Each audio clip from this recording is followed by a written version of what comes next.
was a perfect combination of power hitting and responsibility. Power hitting के flashes बहुत starting से दिखने लग गए थे in his career. Kapil Dev की स्पोर्ट्समैनशिप और पॉजिटिविटी की वजह से इंडिया वो मैच हार गई। कपिल देव को जो है joint man of the match award मिला था along with Dean Jones. In his own words, that is one of the best all-round performances of his career. किस लेवल के गट्स होने चाहिए किसी प्लेयर के पास to pull off something like this. ये स्टोरी बहुत इंटरेस्टिंग है, every Indian must know this.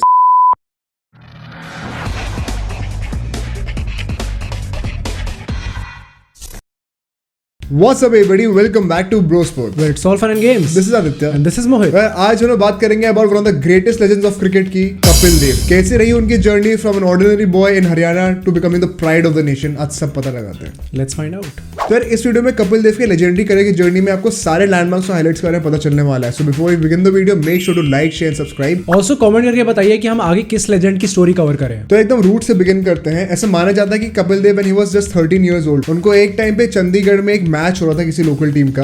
वहां पे एक बंदे की शॉर्टेज हुई थी, 11 की जगह से 10 लोग थे, तो उनको बुला लिया गया भाई खेलने के लिए। और टैलेंट जो दिखना होता है वो दिख ही जाता है। इवेंचुअली वहां से ही क्लाइम्ड अप द लैडर, होते होते टैलेंट डिस्कवर हुआ and ultimately got his debut in the domestic cricket circuit. So अब उनके डोमेस्टिक करियर को डिटेल में बात करते हैं। He made his debut for Haryana in 1975 against Punjab. पहले मैच में he took 6 wickets. All in all पूरे सीजन में he took 121 wickets in just 30 matches. तो पहले सीजन में आते ही showed his quality and started to shine. Second season में he took 8 wickets in the opener against Jammu and Kashmir. उसके बाद प्री क्वार्टर फाइनल था उनका बंगाल से, उसमें he took 8 wickets again in just 9 overs. Although ultimately they lost to Bombay in the quarter finals, तो उस साल भी वो लोग चैंपियंस नहीं रह पाए। उसके बाद in the next season he took his first 10 wicket haul in first class cricket. ऐसे ही धीरे धीरे करते हुए ग्रो करते गए। इस सीजन के बाद ही made his debut for the national team and naturally जैसे जैसे नेशनल टीम में उनकी अपीयरेंसेस बढ़ती गई, पोजीशन फिक्सेट होती गई, वैसे ही उनके डोमेस्टिक क्रिकेट में अपीयरेंसेस घटती गई। और मजे की बात ये है कि यार फर्स्ट क्लास क्रिकेट में उनका काउंटी क्रिकेट करियर भी काउंट होता है, क्योंकि वहां पे भी उन्होंने 2 टीम से प्रेजेंट करी, नॉर्थहैम्पटनशायर और वुस्टरशायर को। 4 साल खेले, अल्टीमेटली 40 मैचेस खेले थे। वहां पर उन्होंने 2312 रन बनाए और 103 विकेट भी लिए।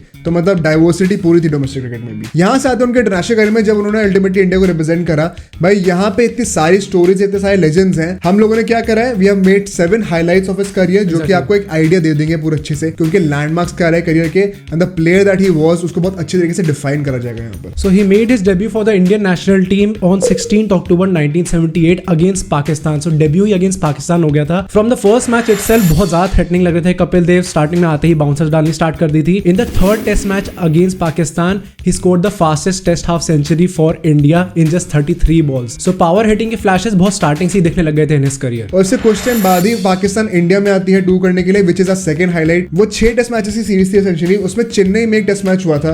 वहां पे जो उनकी परफॉर्मेंस थी ना, in his own words that is one of the best all round performances of his career. उन्होंने पहले इनिंग में 4 विकेट लिए, दूसरे इनिंग में 7 विकेट लिए। Also with the bat he scored 84 runs off just 98 balls. उस टाइम पे test match के हिसाब से बहुत तेज था ये जो ऑलराउंड शो था पूरा। 11 wickets in the game and that 84 run inning.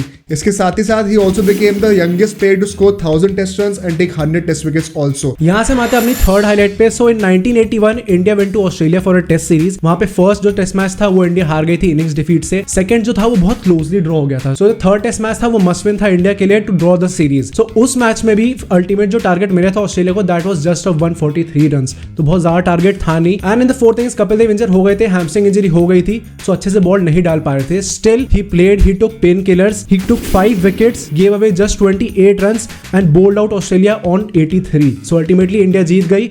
All credit to Kapil Dev. और यहाँ से आते हैं हम अपनी चौथी हाईलाइट पे, which is obviously going to be the 1983 world cup. हमारी कंट्री के लिए सबसे बड़ा लैंडमार्क है क्रिकेट की हिस्ट्री में, क्योंकि भाई हमारा पहला वर्ल्ड कप था। उस वर्ल्ड कप की खास बात पता क्या थी? उस वर्ल्ड कप से पहले Kapil Dev had not really established himself as a great ODI player। उससे पहले he had played just 32 games, उसमें सिर्फ 34 विकेट्स किए थे और सिर्फ 608 रन थे।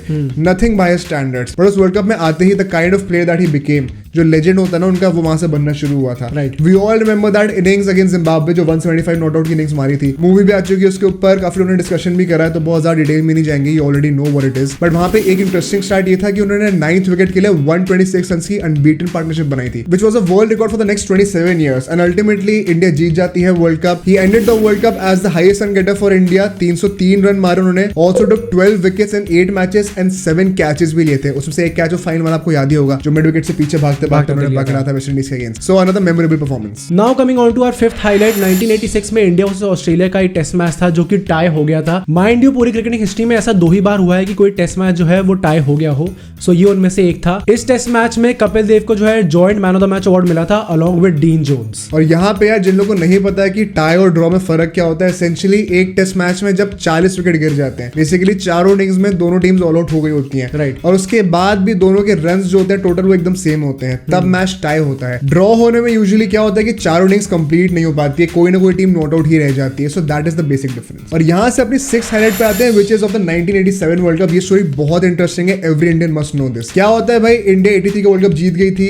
Enter the 87 world cup as a defending champions. बहुत एक्सपेक्टेशंस बनने लग गई थी, बहुत एंथुसियाज्म हो गया था क्रिकेट का। यहाँ पर पहला मैच होता है ऑस्ट्रेलिया के अगेंस्ट। ऑस्ट्रेलिया पहले बैटिंग करके 268 रन बनाती है, बट इनिंग्स ब्रेक में पता क्या होता है, कपिल देव और अंपायर डिस्कस करते हैं कि यार एक छक्का मारा था ऑस्ट्रेलिया ने जिसको चौका दे दिया गया था। तो Kapil Dev in the spirit of the game says कि यार 2 रन बढ़ा देने चाहिए because it is unfair to them. तो अल्टीमेटली टारगेट 268 से 270 का हो जाता है। और फिर पता क्या होता है, सेकंड इनिंग्स में आके इंडिया सिर्फ 1 रन से हार जाती है मैच। अगर वो चीज नहीं हुई होती तो शायद इंडिया मैच वो जीत गई होती। इनफैक्ट विजडन ने, which is also called the Bible of cricket, उन्होंने एक आर्टिकल पब्लिश किया था उस टाइम पे which said that Kapil Dev की स्पोर्ट्समैनशिप और पॉजिटिविटी की वजह से इंडिया वो मैच हार गई।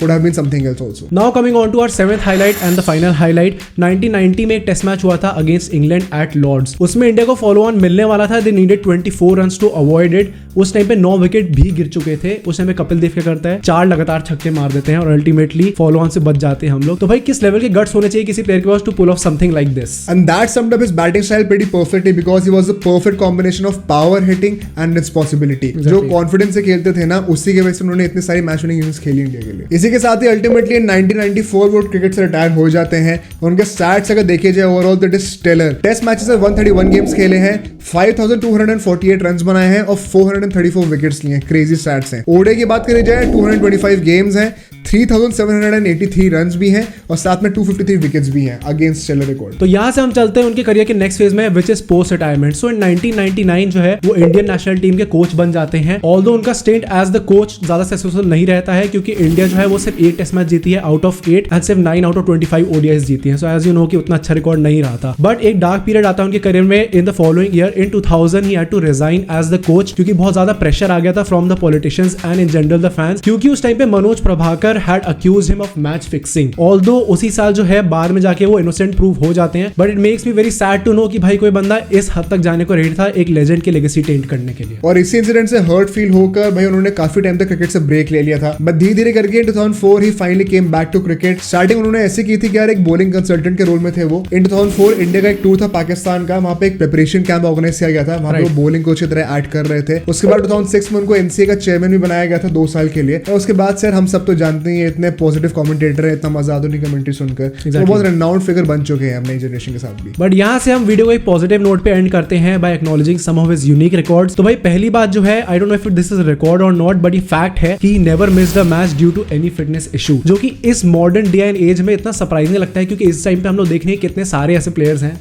जो कि मिस कर रहे हैं इंजरी की वजह से matches. So it's very impressive to know कि उस डे एंड एज में भी कपिल देव जो है वो अपनी फिटनेस का इतना ख्याल रखते थे। सेकंड रिकॉर्ड पे आते हैं, मैंने इनके टेस्ट स्टैट्स मेंशन करे थे पहले। भाई he is the only guy in the history of test cricket to score more than 5000 runs and take more than 400 wickets. ये मतलब this is the true hallmark of the greatest allrounder of all time possibly. Also ultimately जब वो retire हुए थे he was the highest wicket taker in test cricket history and जब retire हुए थे तो for India he was the highest wicket taker in ODIs. और ODIs की बात करें तो he is also the first cricketer to take 200+ wickets in ODIs. And Kapil Dev is also the youngest captain to ever win the world cup. बस 24 साल के थे when he led India to world cup glory. और यहां से आते हैं उनके लास्ट रिकॉर्ड पे which is one of the craziest ones in my opinion. 2002 में विजडन ने उनको एक्नॉलेज किया था as the Indian cricketer of the century. He got voted over the likes of Sunil Gavaskar and Sachin Tendulkar, जो कि ऑब्वियसली फैन फेवरेट्स होंगे। But then again this goes on to prove कि यार कितना बड़ा स्टैचर रहा है उनका इंडियन क्रिकेट में। And to sum it up finally, as Sunil Gavaskar himself said, he is possibly one of the greatest cricketers of all time. So that's it for today guys. We hope you like the video.